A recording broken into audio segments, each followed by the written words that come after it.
Hey folks, we're looking at analogous colors again when using colored pencils to create paint splatters. Remember, analogous colors are colors that are next to each other on the color wheel. The paint splatter I'm creating in this first part is going to be red, so I'm using red, red-orange, orange, and a very, very little bit of pink. Now remember, that first step we're going to want to do is outline and cover up those pencil marks. By the time you finish, you do not want to be able to see any pencil marks at all. To create a darker value, I increase my pressure when using my colored pencils, but I only do that if I'm 100% sure where I want my lines to go. Because remember, colored pencils do not like to be erased. After I have my outline done, I'm going to go in with my lightest value, in my case is pink, and create those organic, again, shapes for my highlights. I'm just making little circles where I know my highlights are going to be.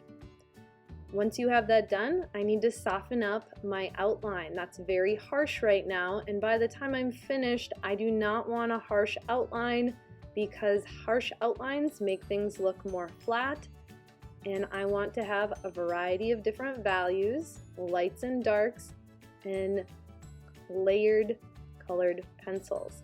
And that's going to help me achieve my values and help me create a paint splatter that looks like it actually is splattered on my page and has some depth. Remember, as you work, coloring in multiple directions and using those little circles is a great tool. My medium tone is going to be red-orange, and I am using that lightly to begin with and layering on top of that darker red as I work. You'll notice that I'm working in multiple places on my page, and that's just a good technique to do so you're not getting too tied up in one area or the other. Going in with my orange, which is going to be another one of my lighter values and lighter colors, and constantly switching back and forth within my project. Notice that my outline is slowly disappearing as I bring my dark values up and into my paint splatter to make it look like it is indeed three-dimensional. White can be a great tool if you have a white to use for highlights, but you don't necessarily need one. Remember, as you're working, you also want to create that shadow. On the blue one, I used black, but black can kind of take away and take over if you're not careful. On the green one, I used red because it was a complementary color. Now on my red one, instead of using green, I'm actually going to use some purple for my darker value to really make that aspect stand out and pop. Because if you're not careful with black, again, it is going to take away. I only used a little bit on my blue one, and I only used black for my cast shadow on my green. So you have to be careful when you're working with colored pencils. So right now I have red that I'm working with for my paint splatter. So I'm going to use some purple on my red paint splatter to create that dark value within it. You're not doing this everywhere. This is only in your darkest areas. I'm creating my darkest areas on the lower part of my paint splatter. Yours might be different. It's dependent on where you decide your light to be. So yours probably looks different than mine, and that's okay. But we have to be strategic when you're placing your dark values in. So make sure you're being very purposeful as you are working. I'm not outlining everything, I'm just touching in the underside of each part of my paint splatter.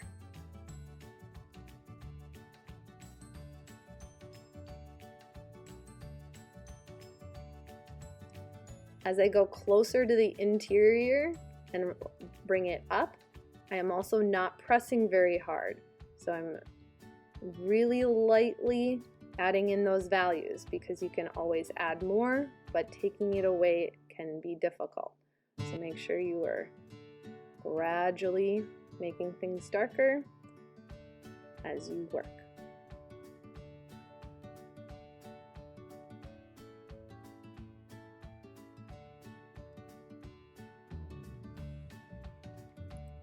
I am going to go in and make some of my reds a little bit more prominent, since right now it's still kind of red-orangish and I want it to be really poppin', but I got to get in some of that dark value in my purples first so I can overlap that with some red to really make that stand out.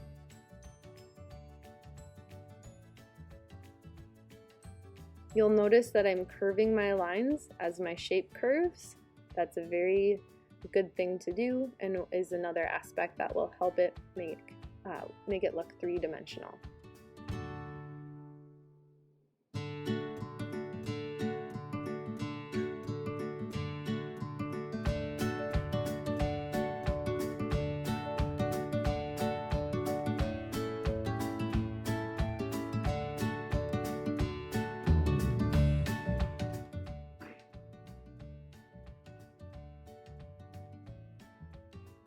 Remember, the more layers you add, the less paper texture you'll have, and the better it will end up being as your end result. So I'm going to keep working on this for a little bit, and then show you one more paint splatter, and this last one will be in purple.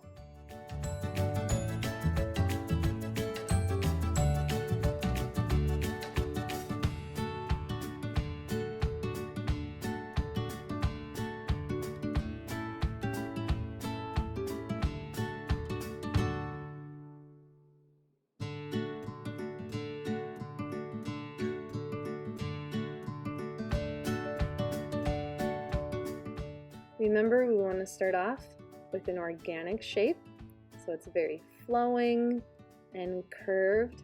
You got a couple little splatter aspects just like on my green one, so we need a couple little guys coming off like so. Remember, your shape will probably look different from mine. That's a good thing. We all want to be unique, so don't be afraid to create your own organic shape. Remember, this should be drawn very lightly in pencil, because by the time you finish, you do not want to see those pencil marks. As always, I'm using analogous colors. So I'm going to be using purples, and I'll be using a very, very light blue for part of my highlight. On my blue one, remember, I used 3 different blues. On my green one, I used 2 different greens and a yellow. And on my red one, I had red, red-orange, orange, and a little bit of pink. So you're using multiple colored pencils to achieve a variety of values and create depth within your image. All right. I got my colored pencils all sharpened and ready to go. I'm using my darkest value, so my darkest color, to do my outline. Remember, by the time you finish, you do not want that outline to be super visible, so make sure you are blending your darker values up as you go. Let's get started.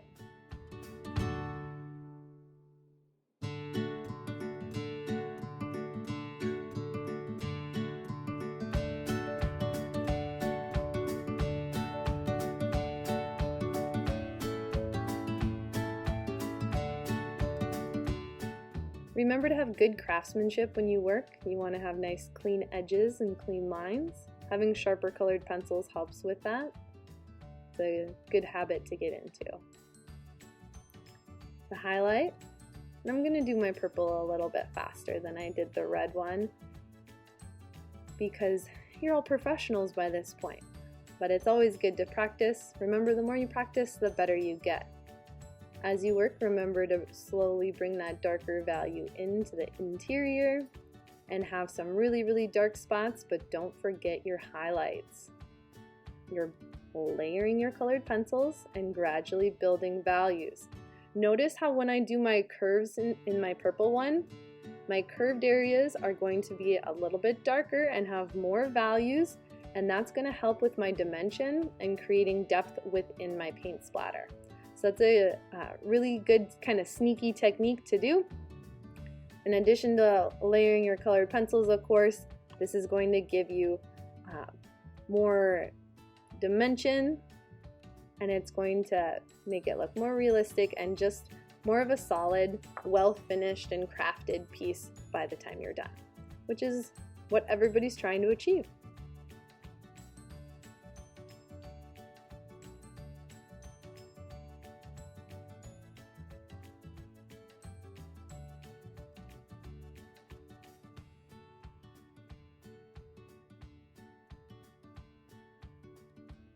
Right now I have a lot of paper texture. Remember, by the time I'm done, I don't want any of that. So all that speckly white stuff you see in between your colors, you want to get rid of that. Drawing in multiple directions helps, those little circles, and layering your colored pencils. So this is a lot of this is repetitive from the earlier paint splatters that I did, just in a different color. It's always good to see the different colors and some different color matching and how to create success. But I hope this video is very helpful, and I hope that you create lots of paint splatters as you work.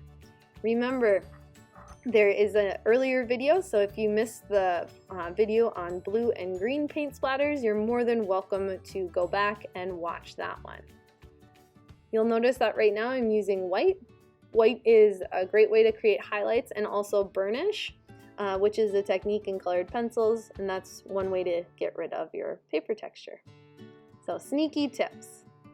Good luck!